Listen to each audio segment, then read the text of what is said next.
हुआ यूं था कि बेचारा सन्यासी चूहों के इस उधम से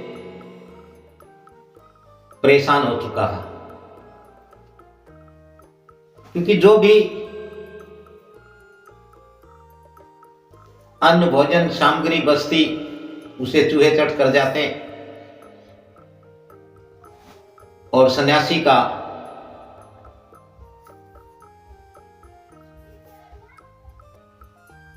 जीना दूभर सा हो गया। और ये एक रोग जैसा हो गया सन्यासी के लिए। अब सन्यासी चूहों को भगाता, जब उनकी तरफ देखता उठता भगाता तो भाग जाते, लेकिन वो फिर आ जाते और चूहे निडर होते चले गए। फिर सन्यासी एक दिन एक बांस लेकर के आया। आकर के उसने उस बांस को कई टुकड़ों में फाड़ दिया, जिसे कहते हैं कि फटा हुआ बांस उसने बना लिया। और जब भी चूहे आते तो उस फटे हुए बांस को जमीन पर पटकता, जमीन पर मारता तो चूहे उसके शोर से भाग जाते। इस प्रकार से एक जीवन का हिस्सा हो गया सन्यासी का कि सन्यासी सुबह उठता, भिक्षा के लिए नगर में जाता, भिक्षा लाने के बाद अपने दिन भर के कार्य करता और बचे हुए अन्न भोजन सामग्री को कुट्टी पर टांग देता। और फिर जब तक वो थोड़ा सा इधर उधर दाएं बाएं होता तो वह देखता कि चूहे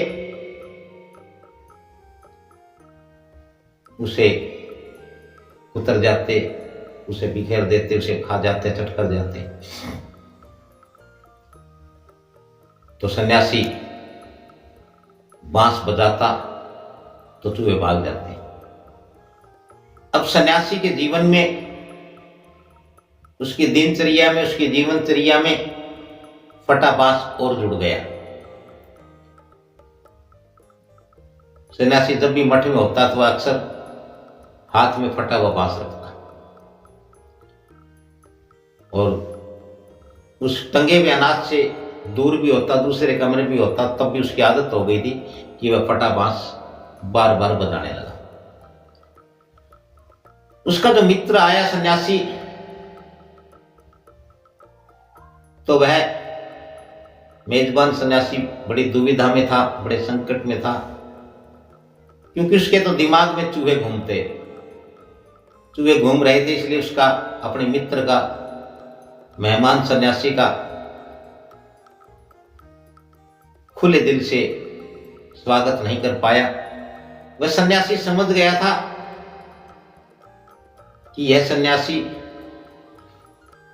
मेरे आने से शायद खुश नहीं है, प्रसन्न नहीं है, या अब हमारे बीच मित्रता वैसी नहीं रह गई है जैसी पहले थी।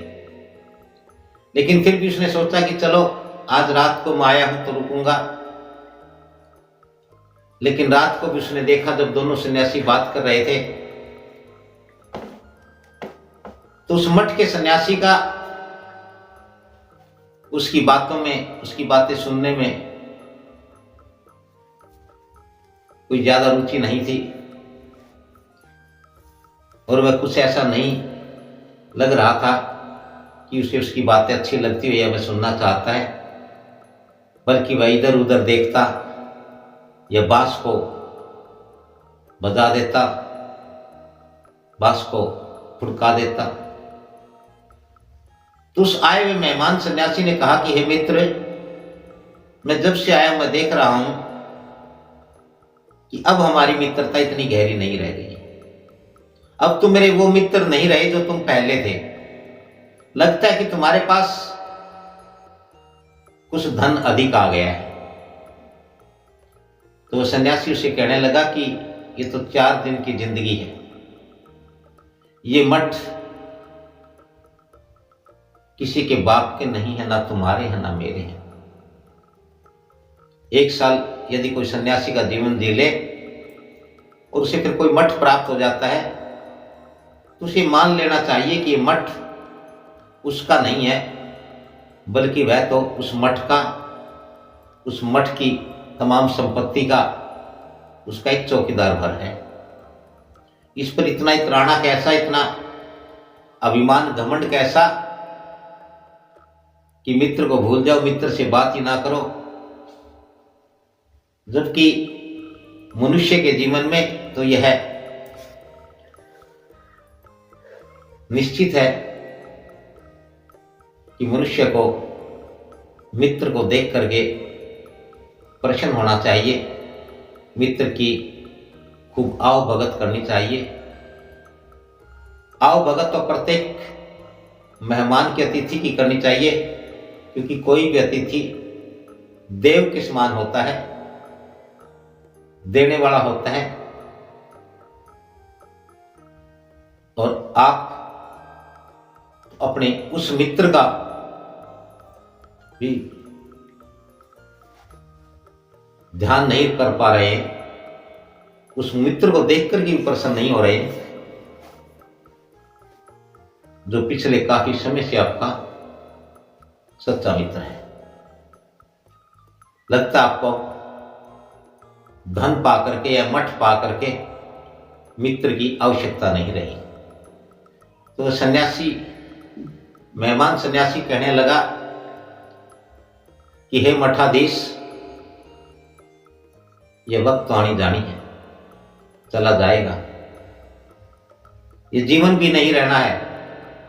और तुम तो सन्यासी हो, तुमने तो त्याग किया है, सब कुछ अपना छोड़ दिया। जब हम जीवित ही भिक्षा पर हैं, जब हमारा जीवन ही भिक्षुक का है, तो फिर कैसा है अभिमान, कैसा है अहंकार? फिर हम इसमें मित्र धर्म क्यों छोड़े? क्योंकि हमें तो हर धर्म का पालन करना है, हम तो है ही धर्म के लिए, और तुम तो मित्र धर्म को भूल रहे हो, मित्र धर्म को छोड़ रहे हो। तब उस सन्यासी ने कहा, यह मित्र ऐसी कोई बात नहीं है जैसा तुम समझ रहे हो, जैसा तुम सोच रहे हो। मैं तो पिछले कुछ समय से एक समस्या से ग्रस्त हूं और त्रस्त हूं। इस मठ में पहले तो कभी नहीं थे, लेकिन अभी कुछ चूहे बाहर से आने लगे और वो इतने निडर हो गए हैं, इतने दबंग हो गए हैं कि वो डरते नहीं है। मैं पिछले काफी समय से जो भी भिक्षा लाता हूं, उसमें जो मेरा गुजर बसर होता है, उसके बाद जो बचता है, जिससे इस मठ की साफ सफाई करवानी होती है, इस मठ का रख रखाव करना होता है, वह सारी की सारी चूहे खा जाते हैं, उड़ा देते हैं, खराब कर देते हैं। और मैं इस पेशो पेश में मेरा सारा ध्यान चूहों की तरफ लगा हुआ है, क्योंकि मैं ये देखता रहता हूं कि वो चूहे कहाँ हैं। और उनमें भी एक चूहा जो सबसे बड़ा है, शक्तिशाली है, लगता है कि वो उनका राजा है, वो इतना उदंड है कि वह तो डरता ही नहीं है। जहां बिल्ली भी नहीं पहुंच सकती, जहां बंदर भी नहीं पहुंच सकता, वहां वह चूहा पहुंच जाता है। और इस प्रकार से वह चूहा सारा का सारा जो मठ के रख रखाव के लिए